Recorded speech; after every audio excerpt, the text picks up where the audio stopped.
और क्लास फिर खुलेगा बुधवार को।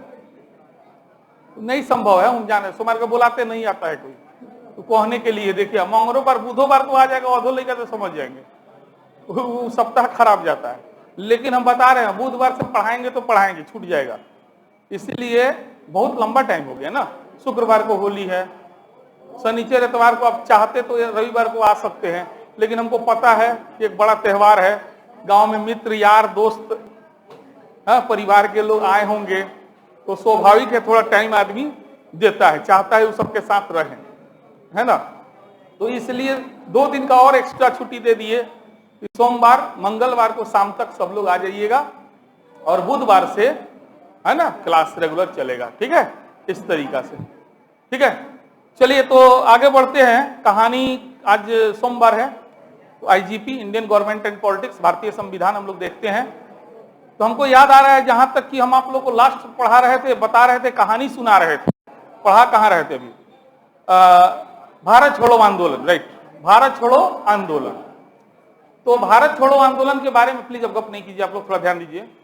भारत छोड़ो आंदोलन के बारे में हमने बताया कि इस आंदोलन के द्वारा भी भारत को आजादी नहीं मिली। भारत छोड़ो आंदोलन को आजादी मिली क्या? नहीं मिली। तो फिर अचानक से हम लोग का देश 15 अगस्त 1947 को जो आजाद हुआ, उसके जस्ट पहले देखा जाए तो कोई बहुत बड़ा मूवमेंट नहीं हुआ, कोई आंदोलन नहीं हुआ था। तो फिर ऐसी क्या परिस्थिति बन गई कि अंग्रेज जो है अचानक 15 अगस्त को देश छोड़ के चले गए? एक बहुत बड़ा सवाल है। इंटरव्यू में अक्सर यूपीएससी में ये पूछता है कि देश की आजादी से पहले जो लास्ट मूवमेंट हुआ था नेशनल लेवल का, वो था क्विट इंडिया मूवमेंट, भारत छोड़ो आंदोलन। तो उसके आंदोलन के 5 साल बाद देश को आजाद किया गया। ऐसा क्यों हुआ? तो इसका भारतीय आजादी का जो कारण था ना, वो राष्ट्रीय स्तर का तो था ही, साथ ही वैश्विक कारण भी था, ग्लोबल कॉजेज भी थे। कुछ इस तरह की घटनाएं विश्व में चल रही थी जिसके वजह से ब्रिटेन अब ज्यादा समय तक अपने देश, अपने उपनिवेश को गुलाम बना के नहीं रख सकता था। तो आखिर ऐसा ब्रिटेन के साथ अचानक हुआ क्या? तो इस मुद्दा पर चलने से पहले हम आपको फिर ले चलते हैं भारत छोड़ो आंदोलन पर, और वहां से डायरेक्ट हम ले चलते हैं आपको द्वितीय विश्व युद्ध। इधर भारत गुलाम है, हम लोग भी आजादी के लिए प्रयासरत हैं, वार्ता के द्वारा इस तरीके का बातचीत चल रहा है। लेकिन इसी बीच क्या होता है कि द्वितीय विश्व युद्ध का जो अंत होता है वो बड़ा भयावह तरीके से होता है। मतलब अमेरिका ने जापान पर क्या किया? परमाणु बम गिरा दिया, और उसी परमाणु बम ने विश्व युद्ध का अंत किया। अचानक विश्व सीधे समझिए परमाणु युग में प्रवेश कर गया। उससे पहले लड़ाई के लिए बंदूक था, बम, गोला बारूद था, लेकिन अचानक से जैसे आज का विश्व क्या है? केमिकल, आज केमिकल वार का खतरा मंडरा रहा है, परमाणु से भी ज्यादा खतरनाक हो गया है। और बहुत से लोग कह रहे हैं जो कोरोना है, ये कोरोना चीन के द्वारा पैदा किया गया, ये केमिकल वार ही है एक तरह का। अब ये तो आज से 10 साल 20 साल 50 साल बाद तय होगा कि ये कोरोना बीमारी था कि केमिकल वार था, क्या था। नो डाउट विश्व की लगभग जितना विकसित देश है उस सब का अर्थव्यवस्था का कमर टूट गया, बहुत नुकसान हुआ है, लेकिन चाइना को बहुत बड़ा नुकसान नहीं हुआ है ना। तो इसमें भी संदेह है कि ये जो कोरोना था, ये कोरोना क्या केमिकल वार का ही परिणाम था। आज यूक्रेन और रसिया के बीच जो युद्ध चल रहा है उसमें भी ये खतरा ये भी मंडरा रहा है कि कहीं अचानक से इस तरह की घटनाएं को अंजाम न दे दिया जाए, है ना। तो जैसे द्वितीय विश्व युद्ध के दौरान अमेरिका ने नागासाकी और हिरोशिमा पर परमाणु बम गिराता है 6 और 9 अगस्त को, उसके बाद द्वितीय विश्व युद्ध समाप्त हो गया। लेकिन ध्यान दीजिएगा, शुरू में ही आपको बताए थे, यह द्वितीय विश्व युद्ध 2 ग्रुप के बीच लड़ा जा रहा था, 2 ध्रुवों के बीच लड़ा जा रहा था। एक था मित्र देश, दूसरे थे धुरी देश। मित्र देश के साथ अमेरिका था, रूस था, थोड़ा बहुत चाइना था, ब्रिटेन था, फ्रांस था, ये सारे देश थे। और वहीं धुरी देश के साथ आप देखिएगा तो जापान, जर्मनी, इटली वगैरह था। यानी अमेरिका और रूस ये दोनों इकट्ठे थे, है ना। और इस द्वितीय विश्व युद्ध के दौरान कई बार यह देखा गया कि जब रूस पर जापान का खतरा बढ़ रहा है तो तो रूस समझाना चाह रहा है मित्र देश को कि भाई तुम जापान और जर्मनी की शक्ति को उधरे रोको, नहीं तो यह हम पर अटैक कर देगा। लेकिन अमेरिका जानबूझ के ढीला सिली छोड़ रहा है कि ना जो अटैक करता रहे तो कर दे। तो रसिया को थोड़ा शक था कि हम लोग साथ लड़ रहे हैं लेकिन ये मेरा साथ खुल के नहीं दे रहा है। लेकिन अमेरिका ने जैसे जापान पर परमाणु बम गिराया वैसे रूस को यकीन हो गया कि अमेरिका मेरा मित्र नहीं है। बम गिरा जापान पे, धक्का लगा रूस को। मैंने यह समझिए जैसे आपके पार्टनरवा के साथ आपका अक्सर मतभेद रहता है रूम पार्टनर है, गांव का है, साथ रहते हैं, तो 80% रूम पार्टनर का पार्टनर से मतभेद रहता है। काहेला मतभेद रहता है? तो खाना तू टाइम पर ना बनावा तारी, सबसे पहले मतभेद के कारण।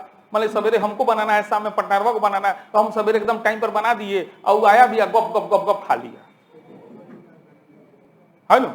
और बाद फिर मोबाइल पर लग गया, हेलो हाँ ठीक बात। तो हम कहे भाई खा ले लेते हैं जो ना, बाहर बतियाई पढ़े देना। तो कही का अच्छा तोरे रूम हो, तुहे रेंट देवे लो। तो मन में खीस बहरेगा, लेकिन हम जानते हैं कि उल्लांगा है, पढ़े वाला है नहीं, किस्मत ने तय कर दिया है ये मेरा पार्टनर है तो है। तो हम शांत हो गए। शाम को खाना बनाने का बारी है, 9 बज गया, 10 बज गया, 11 बज गया। तो भाई खाना ना बनी, तो भूख लगता तो हाँ तो जब बना के खा लो ना, तो हमारा जब भूख लगी तो बनाए। तो मैंने आप दोनों आदमी में एक तरह से इसको बोलते हैं शीत युद्ध, एकदम चल रहा है, ठीक है। तले अचानक एक दिन आपको खबर मिला कि आपका पार्टनरवा को स्टेशन पर घेर के बड़ा मार मारा पड़ा। पार्टनर है भाई, जो भी है, आप दौड़ल भागल गए और वहां जा रहे हैं, उसको बचाने का कोशिश कर, तले पॉकेट से पिस्टल निकाला, तान दिया दुश्मन पर। आप पर नहीं ताना, दूसरे पर ताना। लेकिन आपका दिमाग खराब हो गया, रे तू पिस्टलो रखेलस का रे, पहला चीज। और दूसरा रखले बड़े तो बतैले है कहे ना। और तीसरा तू रखले केकरा ला रहे हो, दुश्मनी तो हमरा तोरा में चलेला, ये तो संजोग भइल कि तू निकाल देले हो दूसरा को। तो यही चीज हो रहा है अमेरिका और रूस के बीच कि तू बम रख ले बड़े, बतैले कहे ना। फर्ज बनता है ना बताना, साथ लड़ रहे हैं, पार्टनर हैं, तू बम रखा किसके लिए था? वो तो जापान ऐसा हरकत किया कि तुम उस पर चला दिया। अगर वो नहीं हरकत करता तो तुम रखा बम किसके लिए था? तो तुरंत द्वितीय विश्व युद्ध एक तरफ खत्म होता है, ओकरा कब्र पर विश्व में एक नया युद्ध शुरू हो जाता है, उसका नाम है शीत युद्ध। और फिर से विश्व 2 भाग में बट गया, कोल्ड वार में। द्वितीय विश्व युद्ध की जहां समाप्ति होती है ना, वहीं से शीत युद्ध की शुरुआत होती है। और फिर से विश्व 2 भाग में बट जाता है, और अब की बार बढ़ता है विचारधारा के आधार पर। किस आधार पर? विचारधारा के आधार पर। एक तरफ पूंजीवादी विचारधारा के नेतृत्वकर्ता अमेरिका था और बाकी इसके सपोर्टर देश थे, तो दूसरी तरफ साम्यवादी विचारधारा का नेतृत्वकर्ता यूएसएसआर यानी रूस कहिए बिल्कुल। अब जैसे विश्व में शीत युद्ध शुरू होता है, शीत युद्ध क्या है? सिंपल है, जो युद्ध बम गोला बारूद के जगह पर मुंह से लड़ा जाए, मार दे मारी ना कोनो, मैंने लागी कि आई बाप रे बाप कब का हो जाए कोनो गारंटी नहीं। जिन अभी चल रहा है यूक्रेन और रसिया के, लग रहा है कि कब तृतीय विश्व युद्ध में कन्वर्ट हो जाएगा, कोई गारंटी नहीं है। शीत युद्ध का सबसे बढ़िया डिफिनेशन हमारे भारतीय प्रधानमंत्री जवाहरलाल नेहरू ने दिया था कि यह वह सिचुएशन है, स्थिति है, जिसमें किसी व्यक्ति को मृत्यु दंड नहीं दिया, मृत्यु दंड दे दिया गया लेकिन डेट नहीं बताया गया है। यानी वो व्यक्ति पल पल मरेगा, किसी को मृत्यु दंड दे दीजिए या कहिए अच्छा हम देखा था नहीं, जब मन करी दे दे हम जा, तो उसको तो हर दिन लगेगा आज मेरा आखिरी दिन है। तो वही हालात पैदा हो गया था विश्व में, लग रहा था कब तृतीय विश्व युद्ध छिड़ जाएगा, कोई गारंटी नहीं। और ये लगा एक के बाद एक सैनिक संगठन बनाने, क्लास में सब लोग का आशीर्वाद है, ये लगा एक के बाद एक सैनिक संगठन बनाने, वही सैनिक संगठन नाटो है और इसी के लेकर के आज युद्ध चल रहा है। उसी दौरान ये भी बनाया वार्सा पैक्ट। ये कौन बनाया? Warsaw pact. मतलब ये नाटो का उद्देश्य सुनिएगा, उस समय 48 में बना था कि जो भी देश नाटो का सदस्य बन जाएगा और उस पर यदि कोई तीसरा हमला करता है तो यह माना जाएगा नाटो पर हमला है, यानी नाटो के सदस्य जितने देश हैं सब पर हमला है और सब मिलकर उससे लड़ेगा। समझ रहे हैं? तो इस तरह सैन्य शक्ति के रूप में अमेरिका अपने आप को मजबूत करना चाहा। उसके बाद पॉलिटिकली रूप में मजबूत करना चाहा। कहा ब्रिटेन को सीधे बैठाया, समझाया कि रे भाई देख, अब भले हमनी के द्वितीय विश्व युद्ध जीत गई, अब ब्रिटेन को सबसे ज्यादा नुकसान हुआ था द्वितीय विश्व युद्ध, उसका आर्थिक हालात खराब हो गए। समझ रहे हैं? मतलब इतना ही जान लीजिए वो उपनिवेश को संभालने की स्थिति में नहीं था। इधर रसिया जो है बार बार धमका रहा था, डेरा रहा था, जितना उपनिवेश है सबको कह रहा था हम आई बोल अवतनी कौन से आजादी चाहिए, ब्रिटेन से, क्योंकि ब्रिटेन इधर था। तो एक भय अमेरिका के अंदर बना हुआ था कि यदि ब्रिटेन अपने उपनिवेश को आजाद नहीं करेगा तो रसिया हस्तक्षेप करेगा, अकबर के उसको आजाद कराइए देगा वो, और उसके बाद जब वो देश आजाद होगा तो सपोर्टर किसका बन जाएगा? रूस का। तो अमेरिका के अंदर एक भय बना।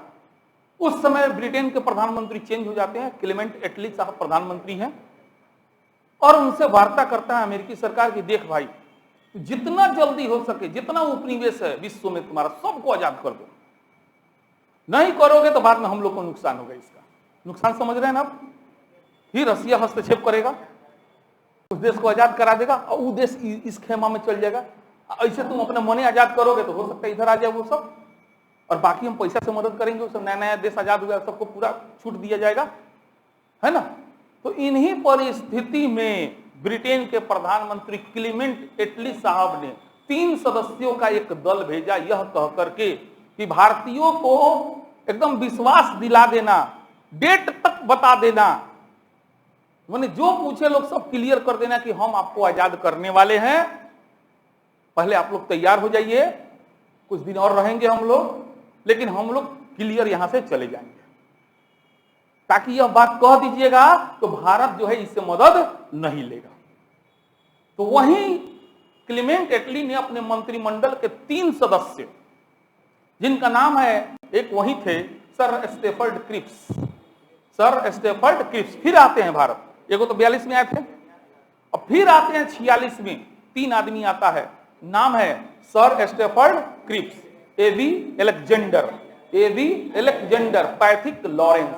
पैथिक लॉरेंस, नाम याद रखिएगा थोड़ा। इस तीनों में अध्यक्ष कौन थे? Pethick Lawrence. अध्यक्ष कौन थे? कई बार यह सवाल पूछा हुआ है ना। हाँ, तो पैथिक लॉरेंस की अध्यक्षता में क्लेमेंट एटली के मंत्रिमंडल के 3 सदस्य भारत आते हैं, और इन्हीं को इतिहास में या राजनीति में कैबिनेट मिशन के नाम से जाना जाता है। क्यों? क्योंकि ये लोग कैबिनेट के सदस्य थे। क्यों कहा जाता है? क्योंकि ये लोग क्या थे? इसी का हिंदी एक बार पूछ दिया और हम इस साल गलत करके आए थे, शिष्टमंडल योजना भारत कब आई थी? बताइए, इतना सिंपल सवाल, लेकिन डायरेक्ट हिंदी ट्रांसलेट था और हम गलत कर दिए थे। इसलिए आप लोग को हम बताएंगे कैबिनेट का हिंदी ये होता है, मंत्रिमंडलीय योजना भी दे सकता है, आगे मंत्रिमंडलीय मिशन भी दे सकता है। बात समझ रहे हैं?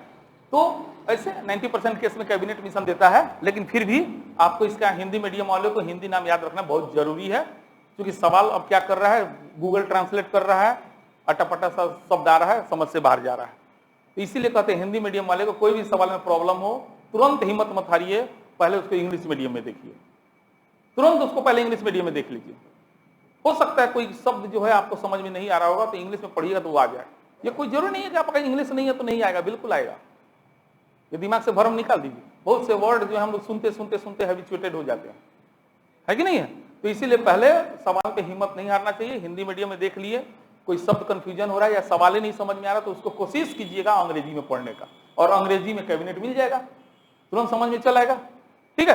तो इस तरह से 3 आदमी, कौन कौन? सर स्टेफर्ड क्रिप्स, एवी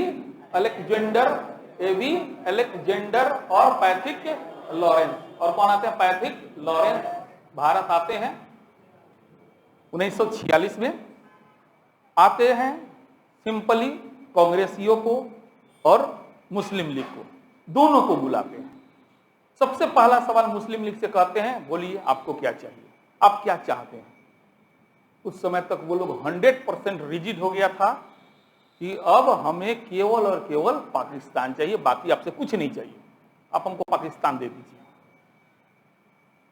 तब ये मंत्रिमंडलीय शिष्टमंडल योजना तर्क देता है, पूछता है, समझाने का कोशिश करता है कि आप पाकिस्तान किस आधार पे मांग रहे हैं, बताइए आधार क्या है। तो हजूर हमने अल्पसंख्यक बने, हम लोग क्या हैं, अल्पसंख्यक हैं, हम लोग के हित की पूर्ति भारत में संभव नहीं है। तो कैबिनेट मिशन ने कहा भारत में हिंदू को छोड़ के बाकी सब अल्पसंख्यक है, तो फिर भारत दो टुकड़े में क्यों टूटेगा। यहाँ बौद्धी लोग अल्पसंख्यक है, जैनी अल्पसंख्यक है, ईसाई अल्पसंख्यक, सब तो अल्पसंख्यक है, तो फिर भारत को तोड़ दो 10-20 टुकड़ा में, तो आपका मांग जायज नहीं है। दूसरा जिन्ना साहब ने कहा कि देखिए हम मुसलमानों की चाहत है कि हम लोग का एक अलग देश हो। जिन्ना ने कहा रे बुड़बक, तोरा से ज्यादा मुसलमान, तोरा मुस्लिम लीग से तो ज्यादा मुसलमान कांग्रेस के सदस्य हो, तो तू कैसे कह सकता है सारा मुसलमान के चाहत बा। तुम 20% मुसलमान को लेकर के 100% मुसलमान का माने ये कर रहे हो, दावा कर रहे हो, ये कैसे कह सकते हो। तुम्हारा दावा गलत है, तुम्हारा डिमांड नहीं पूरा होगा, तुम जा सकते हो।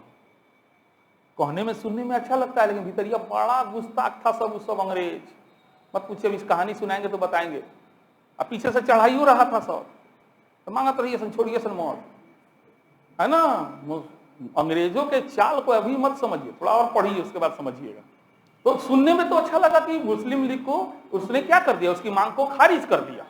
ध्यान रखिएगा, कैबिनेट मिशन योजना ने भी पाकिस्तान निर्माण को स्वीकार नहीं किया, क्रिप्स में नहीं किया, अगस्त प्रस्ताव में नहीं हुआ, क्रिप्स में नहीं हुआ, कैबिनेट मिशन में किसी में नहीं होता है। उसके बाद भारतीयों से पूछा जा रहा है, यानी कांग्रेसियों से पूछा जा रहा है, आप क्या चाहते हैं। तो हजूर हमारे देश के संविधान हमनी के बनैती सन तो बड़ा बढ़िया रहा। बोले बिल्कुल, आप लोग अपना संविधान बनाने का प्रक्रिया शुरू कीजिए, और क्या डिमांड है। तो हजूर हमनी के सरकार हमनी के रही तो बड़ा बढ़िया रहा था, चुनाव कराइए, सरकार बनाइए। मतलब एक तरह से कैबिनेट मिशन ने वो सारा दिल का बात स्वीकार कर लिया जो भारतीय चाहते थे, सिवाय एगो बात छोड़ के। एगो कैबिनेट मिशन ने बहुत बेढंगा बात बोला था कि जो देसी रियासत होंगे वो देसी रियासत को छूट होगा कि वो चाहे तो भारतीय संघ में शामिल हो या वो आजाद रहे।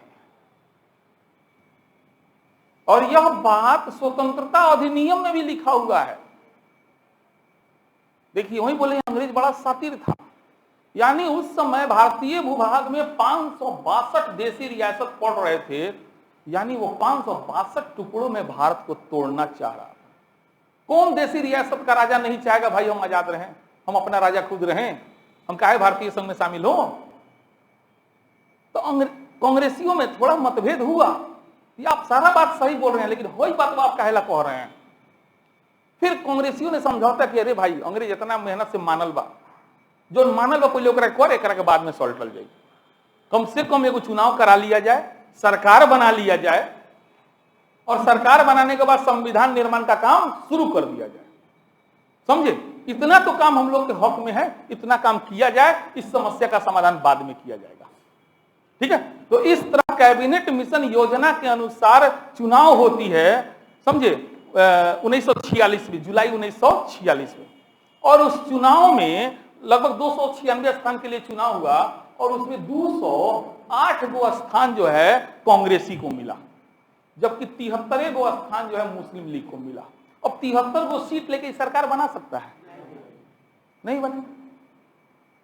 तो उस समय हम लोग के ये क्या नाम है इनके, ये वायसराय लॉर्ड बेबल थे। कौन थे? बेबल साहब थे।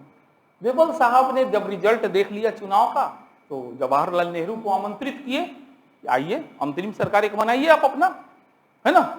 तो इस तरह से गुलामी के दिनों में ही भारत में एक सरकार बनती है जिसको अंतरिम सरकार के नाम से जाना जाता है। आप रट्टा मारे होंगे, अंतरिम सरकार के मंत्री। अब समझ में आ रहा है, कैबिनेट मिशन योजना के आधार पर जो चुनाव हुआ था, उस चुनाव परिणाम के आधार पर देश गुलामी के दिनों में ही एक सरकार बनी। उस सरकार के प्रधानमंत्री कौन थे? पंडित जवाहरलाल नेहरू जी थे। उन्हीं के नेतृत्व में सरकार बन जा रहा है। सरकार बनने के बाद दूसरा काम होना था क्या? संविधान सभा की बैठक का आयोजन करना। ठीक है, एक ही चुनाव से, चुनाव दो नहीं हुआ है, एक ही चुनाव से सरकार भी बनेगा और संविधान सभा के सदस्य भी चुने जाएंगे। ठीक है, तो सरकार बन गया तो अब बात आई कौन चीज का? संविधान सभा के गठन का। तो संविधान सभा यानी कि जुलाई 1946 में चुनाव होता है और उसके बाद अगर आपको बताएं 1 अगस्त 1946 को पंडित जवाहरलाल नेहरू को सरकार बनाने का निमंत्रण दिया गया और 24 अगस्त 1946 को पंडित जवाहरलाल नेहरू गुलाम भारत में पहले भारतीय प्रधानमंत्री बन जाते हैं। उसके बाद संविधान सभा की बैठक का आयोजन दिल्ली में किया गया और उसकी पहली बैठक, दो डेट दे रहे हैं याद रखिएगा, 3 गो, 9, 11, 13, एक दिन गैप है, याद रहेगा, 9, 11, 13 है ना, 9, 11, 13। अब ध्यान दीजिएगा, 9, 11, 13 है ना। 9 दिसंबर 1946, 11 दिसंबर 1946, 13 दिसंबर 1946, ये 3 डेट जरूर याद रखिएगा, आसान है, याद रहेगा। सब नोट्स में, चिंता नहीं लिखे, सब नोट्स में लिखे, एक को कलम मत चलाएं। अब फिर भी आप देखिएगा, वीडियो है ना, बना रहे हैं ना, देंगे ना, कहीं लगेगा छूट गया तो आगे पूछिएगा, सारा नोट्स में लिखा हुआ है। 9, 11, 13 संविधान सभा की प्रथम बैठक का प्रथम दिन कौन होता है? 9 तारीख। 9 तारीख को संविधान सभा की बैठक होती है और बैठक जैसे शुरू होता है, मुस्लिम लीग इस संविधान सभा के बैठक का बहिष्कार कर दिया, कहा हम नहीं मानते हैं। अब बाहर जाके करिया पट्टी बांध लिया, अब विरोध करना शुरू कर दिया, विरोध करना शुरू कर दिया।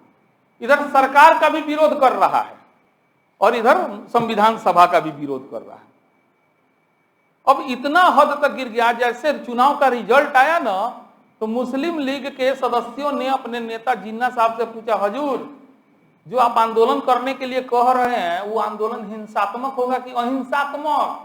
तो मुस्कुरा रहा है कि अहिंसा से कुछ होता है क्या, हिंसात्मक आंदोलन करो, डायरेक्ट एक्शन डे मनाओ, सीधी कार्रवाई दिवस। तो कैबिनेट मिशन योजना के अनुसार जब चुनाव परिणाम आता है तो उसके बाद, जैसे चुनाव परिणाम आता है ना, उसके बाद मुस्लिम लीग ने देश में गदर फिल्म का शूटिंग शुरू कर दिया। सीधा भाषा में कहें तो जहां हिंदू बहुसंख्यक में थे वहां मुसलमान कटाया और जहां मुसलमान बहुसंख्यक में था वहां हिंदू कटाया और सबकी बेटी मां बहन के साथ बलात्कार शुरू हो गया। अजीब तरह का एक दृश्य देखने को मिला, जो थोड़ा बहुत फिल्मांकन आपको देखने को मिला हुआ गदर फिल्म में। इतना भयावह स्थिति हो गया देश में।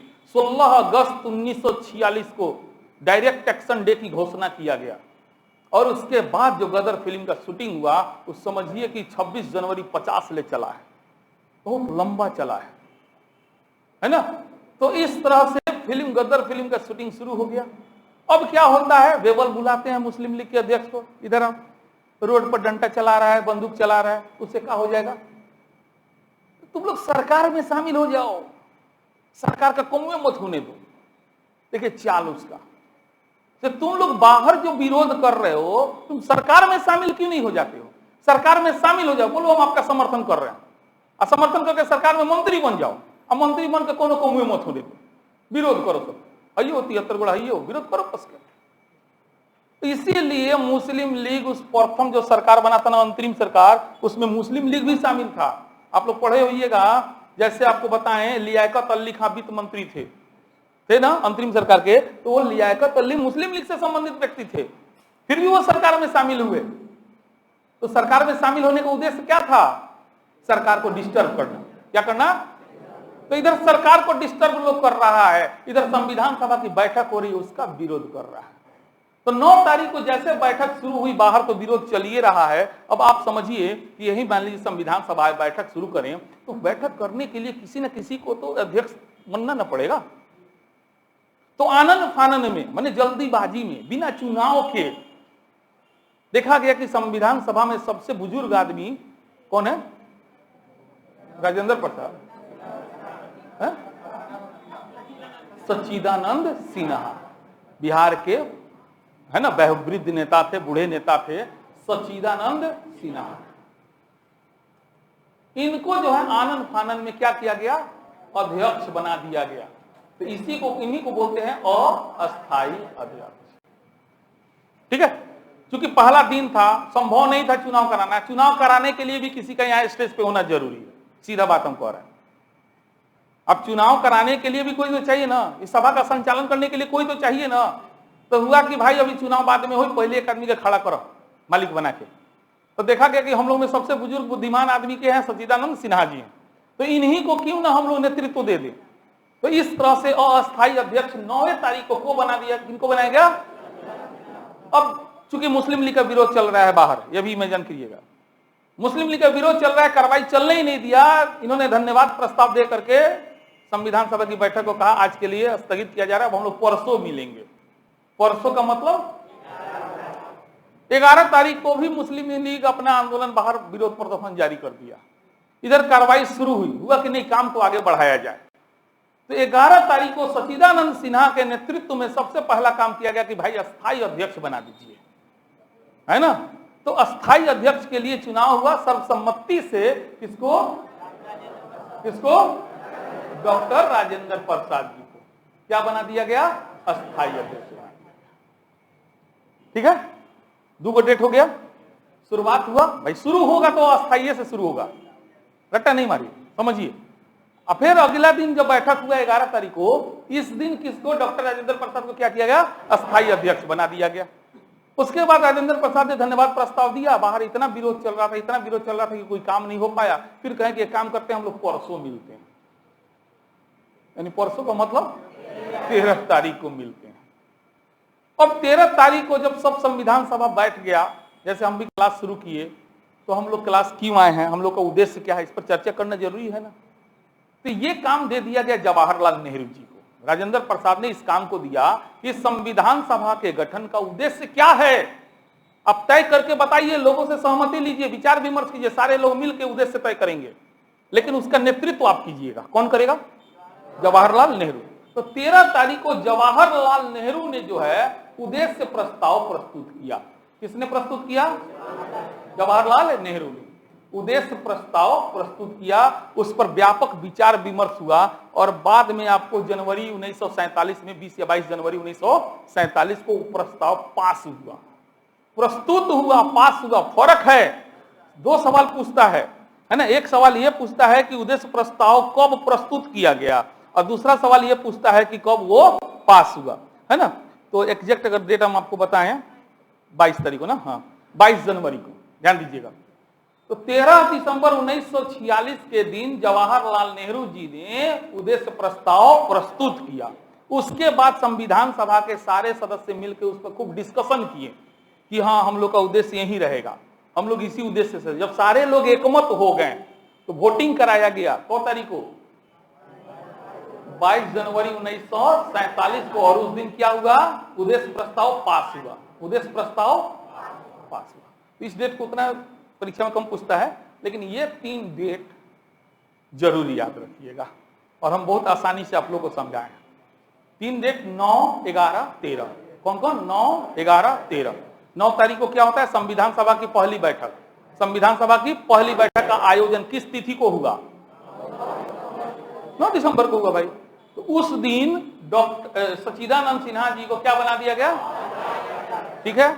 अगला बैठक जो 11 दिसंबर को होता है, उस दिन अस्थायी अध्यक्ष किसको बनाया गया? डॉक्टर राजेंद्र प्रसाद को बनाया गया। उसके बाद 13 तारीख को बैठक होती है। उस दिन जवाहरलाल नेहरू ने क्या किया? हाँ, तो ये सवाल आपसे अक्सर एग्जाम में पूछा जाएगा। उद्देश्य प्रस्ताव किसने प्रस्तुत किया? अब बताइए, संविधान सभा के अस्थायी अध्यक्ष कौन थे? कहिया बने थे? आप बताइए। हाँ, संविधान सभा के अस्थायी अध्यक्ष कौन थे? बोलिए बोलिए। अस्थायी, अस्थायी। अब 2 नंबर भाई को बोलिए देनी। ठीक बात बोलिए, घबराहट का है बनी, अपने डेढ़ा गए हैं, अजब हाल है। कौन बने अस्थायी अध्यक्ष? कौन थे संविधान सभा के अस्थायी अध्यक्ष? अरे हमको पता है, सब लोग को पता होगा, लेकिन 1% लोग को छोड़ा काहे जाए। अस्थायी अध्यक्ष के बने, ठीक है, अभी नहीं लिखाए हैं, लेकिन इतना समझाए हैं कि आपको क्लास का काम क्लास में वादा किए थे ना, तो फिर हो जाना चाहिए ना। को बने? कौ तारीख को? 11। कौ तारीख को? 11 तारीख। अब ध्यान दीजिए, ये सब काम चलिए रहा है, ये सब काम हो ही रहा है, तब तक ब्रिटेन के प्रधानमंत्री क्लीमेंट एटली बहुत बड़ा दूगो घोषणा कर दिया मर्दे 20 फरवरी 1947 को। ध्यान से समझिएगा, माने इधर सरकार बन गया, संविधान सभा का बैठक शुरू हो गया, मुस्लिम लीग गदर फिल्म का शूटिंग चालू करवा दिया। ये सब सिचुएशन के बीच में अचानक ब्रिटेन से खबर आता है कि ब्रिटिश प्रधानमंत्री क्लेमेंट एटली ने दो घोषणा किया है। उसी घोषणा को इतिहास में एटली की घोषणा के नाम से जाना जाता है। एटली की घोषणा सुने हुईएगा, परीक्षा में अक्सर पूछता है, ध्यान से सुनिए प्लीज, आसान लग रहा है, अच्छी बात है, समझने का कोशिश कीजिए। क्लीमेंट एटली साहब ने 20 फरवरी 1947 को दो महत्वपूर्ण घोषणा किया। अब घोषणा क्या किया? घोषणा नंबर 1 कि लॉर्ड बेबल के जगह पर लॉर्ड माउंटबेटन को भारत का वायसराय बनाकर भेजा जाएगा। पहला घोषणा क्या था? लॉर्ड बेबल थे ना अभी, तो लॉर्ड बेबल को हटा दिया जाएगा और उसके जगह पर लॉर्ड माउंटबेटन को भारत का वायसराय बनाकर भेजा जाएगा। क्यों? क्या बेबल इस लायक नहीं थे? Out of syllabus. जब भी हम आउट ऑफ सिलेबस शब्द बोले ना, तो कहे का मतलब बा कि जानल जरूरी बा, लेकिन ओकरा के परीक्षा में, पढ़ाई में, लिखाई में उपयोग नहीं के करे के। हाँ, कहीं पान के दुकान पे चर्चा होके तो अपने बतियाए में आगे रहेम, गांव में कहीं बैठल बनी कुछ लोग कहे तो आगे रहेम। हाँ, लेकिन ओकर सिलेबस से कोनो संबंध नहीं किया। अभियान बोला हमारा से कम सर अपने बतैले रही तो हम इनकार कर दे। बात समझे? मैंने विवादित बातें, विवादित कुछ बातें हैं जो अक्सर आपको सुनने में मिलेगी, तो हम ही से सुन लीजिए, हमसे सुन लीजिएगा तो थोड़ा सा सच्चाई भी पता रहेगा आपको। तो पान के दुकान पर गांव के बैठका में सुनने से अच्छा है। लॉर्ड माउंटबेटन साहब को इसलिए भारत भेजा गया क्योंकि उनके साथ एक कन्या थी, लेडी लॉर्ड माउंटबेटन, उनका नाम भी हम बता देंगे, कल परसों में देख करके भूल गए। और वो जो लड़की थी ना, उसी समय उससे शादी कराया गया, आउट ऑफ सिलेबस करिए पहले ही, उससे शादी करा दिया गया लॉर्ड माउंटबेटन को, और शादी करा के भेजा गया कि तू हो जो, और जाके देश के दो भाग में तुर दिए, और सहमति से सब काम करिए, सब कहीं विरोध ना होके के चाहिए। वो लड़की कौन थी? वो लड़की, डोंट कोड भी अभियान बोला हम सर अपने कॉलर नहीं, हम इनकार कर दें। वो लड़की पंडित जवाहरलाल नेहरू की गर्लफ्रेंड थी। वो लड़की मोहम्मद अली जिन्ना की गर्लफ्रेंड थी, दोनों की गर्लफ्रेंड थी। ये लोग जब ब्रिटेन में पढ़ने गया था तो क्या कर्म किया था, सुनिए कहानी, है ना। ब्रिटेन में पढ़ाई के दौरान जवाहरलाल नेहरू के बारे में सुने, बड़ा रईस परिवार के थे, तो थोड़ा भाई उनका ठीक है, ये उनका पर्सनल मैटर है, पहले ही कहनी आउट ऑफ सिलेबस। तो लड़कियां कैसन थी, दोनों को डेट करती थी। यही में तो बहुत टेंशन हो गई रहे। मोहम्मद अली जिन्ना कहा कि तू काहे प्रधानमंत्री बनबे, क्योंकि मोतीलाल नेहरू उनके पिता थे जवाहरलाल नेहरू के, तो कहीं ना कहीं मोतीलाल नेहरू के दिमाग में था। अब मोतीलाल नेहरू का अच्छा पड़ता था अंग्रेज से, अंग्रेज कहा भी था कि तू अपना पार्टी बना लो, देश जाएंगे छोड़कर तो तुमको देके जाएंगे, इसलिए स्वराज पार्टी बनाए थे। वो आउट ऑफ सिलेबस सब बतियाता नहीं, अभी ये सब विरोधी लोग इन्हें उन्हें सुने के मिलता है, ठीक है। तो जवाहरलाल नेहरू को यह घमंड था कि जब प्रधानमंत्री बनना होगा तो हम बने। अली जी ने कहा तू काहे बन, हम काहे ना बने। कुछ लोग तो कहते यही चलते देश बटाल, ये दोनों गोड़ा ना चक्कर में रहतन सा नहीं हुई। अब ये दोनों गोड़ा उ लड़किया के ये सब बात कोलका के पटियले रहलन, का पटियले रह उहे दोनों गोड़ा का पटियले रहे, ओए कोनो में से एगो तो बनी, ओकरे से बियाह कर ली, बात खत्म हो गई। अब बाद में पता चलल कि नहीं एकरे से बियाह भल, ओकरे से बियाह भल, वो बेचारी वहीं में पड़ रहे, तो ओकरा के खोजल गल जाओ तू। अभी भारत में दुइयो गो इंपोर्टेंट आदमी, एगो जवाहरलाल नेहरू, एगो अली जिन्ना, कि दोनों गोड़ा में झगड़ा बा, सल्टावे के बा, तू उहे जाके सल्टा सकता रे। तो ऑयली लेडी माउंटबेटन इंडिया बेचारा बियाह करके पत्नी बन के माउंटबेटन के सवेरे सवेरे बोलैली मोहम्मद अली जिन्ना के, आओ भेंट कर हमरा से। कहली सुन, जे कहल जे बात मान लिए, आना तो प्रधानमंत्री बनेगा, ख्वाबो न सारा टूट जतु, देख ले फोटो सब रखले बने उस जमाना के। हिल गया अली जिन्ना, कहा रे भाई तो बड़ा खतरनाक काम है। फिर सामने फोन की जवाहरलाल नेहरू को, आओ भेंट करो, है ना। बोलाई, सारा फोटो दिखाई, कि देख लो काका कोइले बड़ा तू हमारा संग ब्रिटेन में, सारा फोटो रख ले बने इज्जत से जो हमार मरद कहे मान लियो बात, ना तो बुझ लियो फोटो आउट कर दे हम, सारा प्रधानमंत्री तार बनले रह जाएंगे, आउट ऑफ सिलेबस, बात खत्म। ठीक है, इसकी चर्चा कीजिएगा कहीं तो हमारा नाम मत लीजिएगा कि अवतार सर पढ़ा है, लेकिन ये सत्य है, यू बता रहे हैं, यही सत्य है। ठीक है, इसलिए हम हाँ, तो एटली साहब घोषणा करते हैं कि कौन लॉर्ड बेबल की जगह पे कौन आएगा, लॉर्ड माउंटबेटन आएंगे भारत का वायसराय बनाकर। और दूसरा घोषणा सुनिएगा, जून 1948 तक देश को आजाद कर दिया जाएगा। इस तरह जून 1948 एक अंतिम तिथि मिल गया कि ज्यादा से ज्यादा हम लोग का देश यहीं तक गुलाम रहेगा, उसके बाद हम लोग आजाद हो जाएंगे। लेकिन साल भर पहले ही, लगभग साल भर पहले ही अंग्रेज को भारत छोड़ के भागना पड़ा। आखिर ऐसा क्यों? तो वही चीज आपको हम समझाना चाह रहे हैं। इटली अपने मुंह से कहा कि भाई हम 48 तक आजादी देंगे, और वो अपने बात को अपने काट रहा है। 15 अगस्त को 47 में देश को आजाद कर दिया। तो परिस्थितियां इतनी गंभीर हो गई थी ना विश्व में, वो शीत युद्ध के वजह से, कि भारत पर ज्यादा समय तक शासन करना भारत के हित में नहीं था।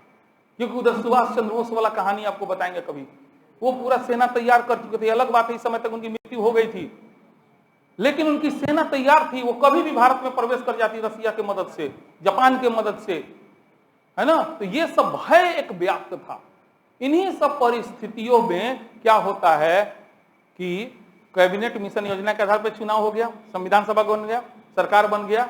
अब पहला काम क्या कीजिएगा, माउंटबेटन को भारत बुलाया जाए।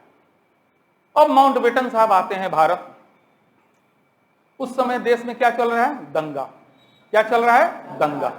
गांधी जी दंगा पीड़ित का सेवा कर रहे हैं, और राजनीति से बिल्कुल अलग हट गए हैं। जहां जहां भयानक दंगा हो रहा है जाके भूखे हड़ताल कर दे रहे हैं, अनशन कर दे रहे हैं कि नहीं अगर तुम लोग लड़ोगे तो हम भूखे मर जाएंगे। तो गांधी जी अपना दुनिया में, वो संविधान सभा के सदस्य नहीं बने, बोले हमको इससे कोई मतलब नहीं, देश में दंगा हो रहा है, भाई भाई को मार रहा है। तो जैसे माउंटबेटन आता है, बुलाता है कांग्रेसी को, तो कांग्रेसी नेता के रूप में जवाहरलाल नेहरू और वल्लभ भाई पटेल आए। इधर मुस्लिम लीग के रूप में आए मोहम्मद अली जी ने। फिर वही सवाल माउंटबेटन करते हैं जिन्ना साहब से, क्या जिन्ना साहब आप क्या चाहते हैं, क्या दंगा करवा रहे हैं? तो बोले भाई ये दंगा उस समय तक चलेगा जब तक आप हमको आजादी नहीं दीजिएगा, हमारा देश को अलग नहीं कीजिएगा, तब तक हम लोग नहीं मानेंगे। सीधा कहा। इस समय तक कांग्रेसी लोग थक गया था, और चूंकि ये डेट मिल गया था ना, तो बड़ा उत्साह था। लेकिन ये बताइए कि नौकरी लग जाए, नौकरी लगते पता चले घर में कोई बहुत बड़ा बीमारी है, सारा खुशी खत्म हो जाएगा कि नहीं हो जाएगा? तो वही बात दिमाग में बना हुआ था कांग्रेसियों को, खासकर जवाहरलाल नेहरू पटेल को, कि इतना ना संविधान बनने दे रहा है, ना सरकार चलने दे रहा है, देश में दंगा करवा रहा है, अंग्रेज है तारीख के बाद चलिए जाएगा, तो कौन माथा का टेंशन झेलेगा? इतना खराब सिचुएशन। आज आप कहते हैं नेहरू गलत किया या पटेल गलत किया या गांधी को नाम देते हैं, लेकिन उस सिचुएशन में जाकर के आप सोचिए आप रहते तो क्या करते। तो माउंटबेटन बड़ी निराशाजनक नजर से देखे पटेल और नेहरू के तरफ कि नेहरू जी, पटेल जी, अब आप ही बताइए क्या किया जाए। तो ये लोग मुड़ी लटका के कहा अब आपको जो समझ में आए डिसीजन लीजिए। माउंटबेटन ने क्लियर कह दिया भाई हमको तो इस समस्या का एक ही समाधान नजर आ रहा है कि देश को बांट दो। पटेल ने और नेहरू ने कहा मुझे भी, हम लोग को भी यही लग रहा है कि इस अगर अंग में कोड़ फूट गया, इस अंग को काट के फेंक दो, वरना ये पूरे शरीर को तबाह करेगा। लेकिन सबसे बड़ा समस्या यह है, नेहरू और पटेल ने कहा कि हम लोग तो तैयार हैं या हो जाएंगे, लेकिन बाबा के समझे, महात्मा गांधी के समझे। तो महात्मा गांधी को कौन समझाएगा? तो माउंटबेटन ने कहा हम समझाएंगे। इन लोग के तो हिम्मत नहीं था जाके कह देवे पटेल और नेहरू की बाबा देश बांटता नहीं सन, कोई जन मरतन नहीं था हिम्मत इन लोग को, क्योंकि गांधी जी का शुरू से एजेंडा था भारत का बंटवारा नहीं होगा।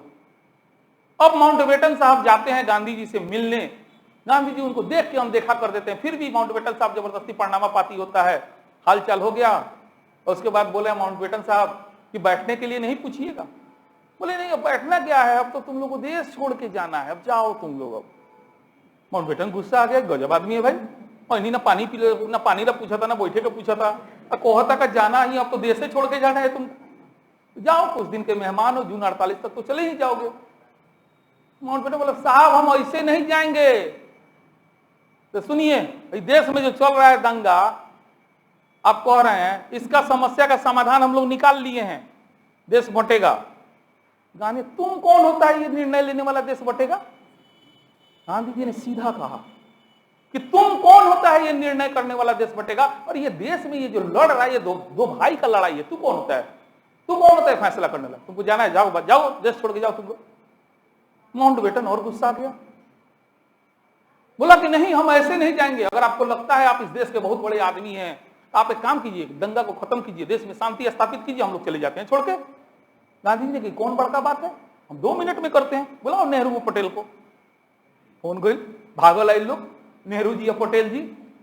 गांधी जी ने बड़े हक से नेहरू की तरफ इशारा करते हुए कहा, ए नेहरू सुनो, प्रधानमंत्री पद से त्याग पत्र दो, अली जीना को बना दो प्रधानमंत्री, अली जीना को प्रधानमंत्री बना दो, फिर बाद में देखा जाएगा, कम से कम इसे देश के विभाजन का जो खतरा मंडरा रहा है वो तो टल जाएगा ना।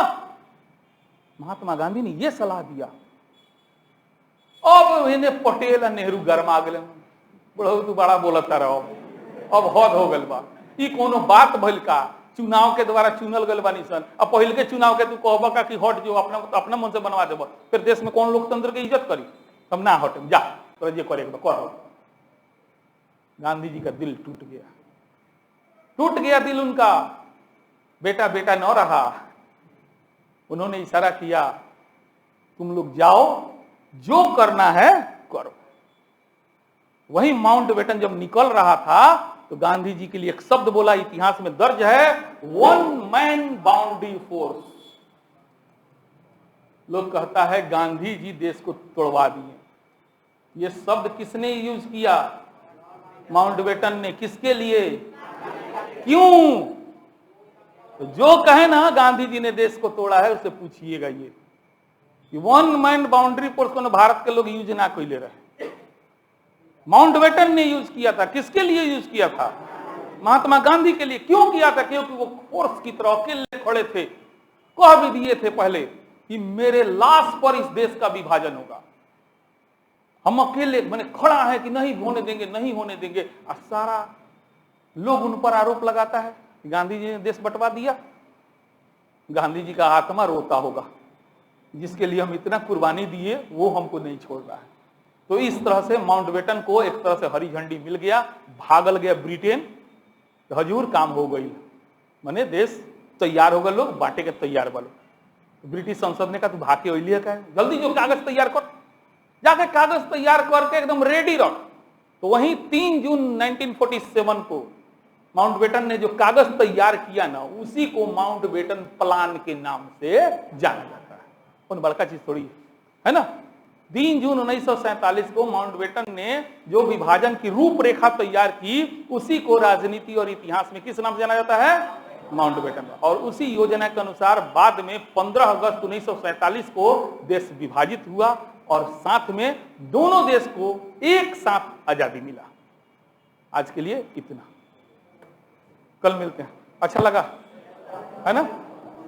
पढ़ने का ये मतलब, अभी तक एक शब्द नहीं लिखाए हैं, नहीं लिखाए हैं, फिर भी आपके दिमाग में कितना है, यही हम आपको बताना चाह रहे हैं कि बिना लिखे केवल सुन के आप लोग को न याद करा दिए, और सवाल पूछने दीजिए कहीं से, न बने तो कहिएगा। ठीक है, चलिए कल मिलते हैं सब लोग फिर।